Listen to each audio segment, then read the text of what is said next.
नमस्कार, आप देख रहे हैं नेशनल वॉइस और मैं हूं आकाश द्विवेदी। इस देश को आजाद हुए 73 साल हो गए।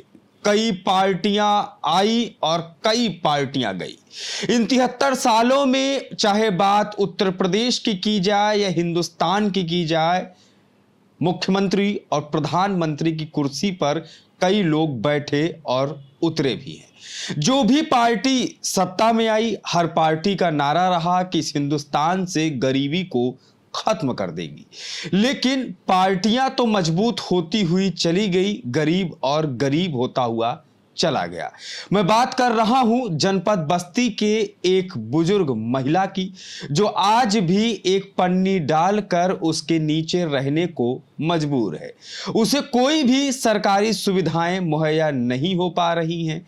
वो उस पन्नी के नीचे ठंडी, गर्मी, जाड़ा और बारिश में जीने को और अपनी जिंदगी की गुजर बसर करने के लिए मजबूर है। सरकारी सुविधाओं के नाम पर उसे महज सिर्फ राशन कार्ड मिला हुआ है और कुछ राशन उसे मिल जाता है। हम बात कर रहे हैं बस्ती मुख्यालय से लगभग 50 किलोमीटर दूर विकास खंड गौर क्षेत्र के गांव पंचायत सिटकोहर की, जहां उम्र के अंतिम पड़ाव पर पहुंची हुई 90 साल की विधवा बुजुर्ग महिला तजना की, जिससे आजादी के इतने दिनों बाद भी राशन कार्ड के अलावा और कोई सरकारी सुविधाएं आज तक नहीं मिल सकी। ऐसे में बुजुर्ग महिला मजबूर होकर प्लास्टिक के पन्नी के नीचे माटी की छोटी छोटी दीवालों में अपना जीवन काट रही है। तजना के पास एक बेटा है, लेकिन उसकी मानसिक स्थिति ठीक नहीं है। करीब 30 साल पहले पति की मौत हो गई। तजना के पास कोई अपना सहारा नहीं है। कोटेदार से राशन तो मिल जाता है, लेकिन गरीबी इतनी कि महीने भर खाने के लिए राशन कम पड़ जाता है। ऐसे में 2 जून की रोटी के लिए भी दूसरों के घरों का सहारा तजना को देखना पड़ता है। उम्र के अंतिम पड़ाव पर पहुंची तजना मजदूरी भी नहीं कर सकती है। बेटे की मानसिक हालत ठीक नहीं है। बुजुर्ग महिला तजना बताती है कि सरकार की योजनाओं के लिए गांव के प्रधान से लेकर ब्लॉक के कर्मचारियों तक कई बार फरियाद कर चुके हैं, लेकिन आश्वासन के अलावा उसे कुछ नहीं मिला। थक हार कर तजना अपनी किस्मत ठोक कर भगवान भरोसे बैठ गई है। गांव के लोगों ने बताया कि राशन कम होने की दशा में कभी कभार हम सब मदद कर देते हैं। अब सवाल यह उठता है कि सरकार द्वारा चलाई जा रही विकास की योजनाएं आजादी के 73 साल बीत जाने के बाद भी आखिरकार इस बुजुर्ग महिला के पास क्यों नहीं पहुंची है। जिनके ऊपर सर्वे की जिम्मेदारी मिली थी, उन्होंने क्यों नहीं इस बुजुर्ग महिला को आवास के लिए पात्र समझा। आखिर गरीबी की पात्रता क्या है?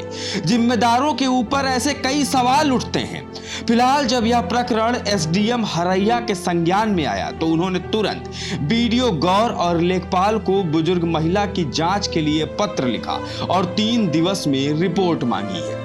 एसडीएम हरैया सुखबीर सिंह ने बताया कि यह प्रकरण मीडिया के माध्यम से ज्ञात हुआ, जांच पड़ताल कराई जा रही है और शीघ्र ही बुजुर्ग महिला को मदद पहुंचाई जाएगी। अब देखना यह होगा कि उम्र के अंतिम पड़ाव पर पहुंची तजना को अपना घर मिल पाता है या इसी पन्नी में जिंदगी में गुजर करती करती वो भगवान के पास चली जाएगी। दादी, आपको आवास मिला है कि नहीं मिला है? नहीं मिला ना। और सरकारी पेंशन मिलता है आपको? नहीं। राशन मिलता है? हाँ, राशन मिला था। शौचालय मिला हुआ आपको? हाँ? शौचालय नहीं बना हुआ। सरकारी व्यवस्था कुछ नहीं मिल रहा आपको? कुछ नहीं। यहाँ 30-35 साल से हैं। इनको सरकार अभी तक कोई सहायता नहीं दिया, न आवास मिला है, न इनको लेटरिन मिला है। हाँ, इसके बाद में ये 80 साल 85 की हैं। इनको पेंशन वेंशन मिलता है सरकार की तरफ से? पेंशन भी नहीं मिला है, कोई सरकारी चीज़ और नहीं मिली। सरकारी योजना में कोई लाभ नहीं मिला है, केवल राशन मिलता है। अभी आप संज्ञान में लाए, हम लोग इसकी जांच करा लेते हैं और जो भी सुविधाएं सरकार की स्कीमों के तहत हो सकती हैं मिलाएंगे। सर उसकी कच्ची दीवार है माटी की और पन्नी ताने हुए, बरसात हो रही, अगर कहीं कोई घटना हो जाएगी तो कैसे क्या होगा?